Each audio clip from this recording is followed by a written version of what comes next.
안녕하세요, 세컨하우스입니다. 오늘 이야기할 주제는 목조주택의 단점과 태고 합판의 장점에 대해서 이야기해보겠습니다.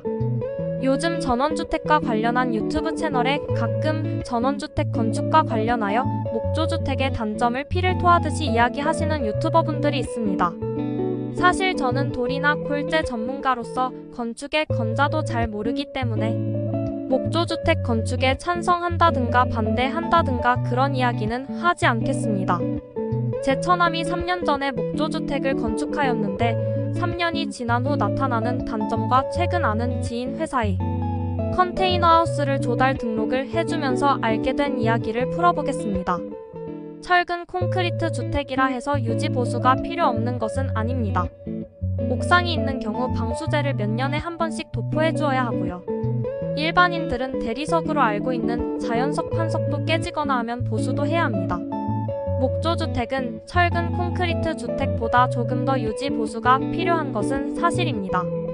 외부를 파벽돌 마감한 경우 몇 년에 한 번씩 파벽돌에 방수제를 도포해줘야 하며 목재는 미세한 수축이나 팽창이 있기 때문에 창문 샤시의 실리콘도 살펴보아야 합니다. 목조주택에 창문이 많거나 밝은색 파벽돌로 마감한 경우 가급적 지붕을 짧게 설계하지 마세요. 최소 건물에서 30에서 40cm 정도는 건물보다 넓게 하는 것이 좋습니다. 지붕이 짧은 경우 밝은색 파벽돌에 이끼나 얼룩이 생기거나 시간이 흐르면 창틀에서 내부로 물이 새는 경우가 종종 발생합니다. 목조주택에서 가장 무서운 것이 누수입니다. 누수가 계속적으로 발생하여 내부 단열재가 탈착되어 목조주택임에도 단열의 효과를 보지 못 수도 있습니다. 그리고 누수를 계속 방치할 경우 내부 목조가 썩어 냄새가 날 수도 있습니다. 최근 지인의 회사와 관련하여 컨테이너하우스를 조달 등록하면서 재미있는 사실을 알게 되었습니다. 목재와 관련한 전문가인 목재상 직원들도 잘 모를 수가 있는 사실인데 구조용합판과 관련하여 KSF3113 실험과 관련하여 처음 수입산 합판을 사용하여 전문기관에 실험 의뢰를 하였습니다. KSF3113 요구하는 힘 강도는 0도 20MPa, 90도 20MPa 그리고 접착성 0.7MPa입니다. 수입산 내수합판을 처음 실험한 결과 힘 강도는 0도와 90도에서 13에서 18MPa 결과치를 받았고 접착성 실험은 아예 할 수 없다는 통보를 받았습니다. 2차는 수입산 태고합판을 사용하였는데 힘 강도는 0도는 49MPa, 90도는 46MPa, 접착성은 1.8MPa를 통보받았습니다.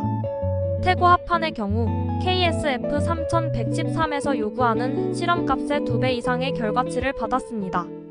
태고합판은 합판 외부의 열경화성 석탄산 수지인 태고필름으로 접착하여 만든 합판으로 방수와 힘강도 접착성이 탁월하다는 결과치를 받은 것입니다. 태고합판은 주로 외부가 미끈하여 콘크리트 형태룡이나 건축물 내외장 또는 테라스, 차량 적재함 등 습기가 많은 곳에 주로 사용한다고 합니다. 그러나 일반 합판에 비해 함수율이 조금 높아서 그러는지 무거워서 잘 사용하지 않고 OSB나 보통 합판으로 많이 대용한다고 합니다. 보통 합판이나 OSB 합판은 접착성은 아예 실험할 수 없는 수준이오니 참고하시기 바랍니다.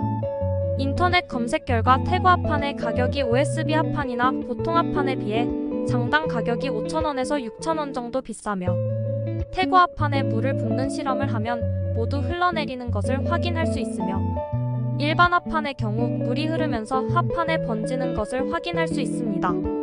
그만큼 태고 합판의 방수성과 힘 강도가 탁월하다는 것입니다. 목재상들도 방수성은 좋은 것으로 알고 있을 수 있으나 힘 강도까지 높다는 사실은 잘 모를 것입니다. 결론을 이야기하자면 목조주택의 외부나 습한 곳에 태고 합판은 필수입니다.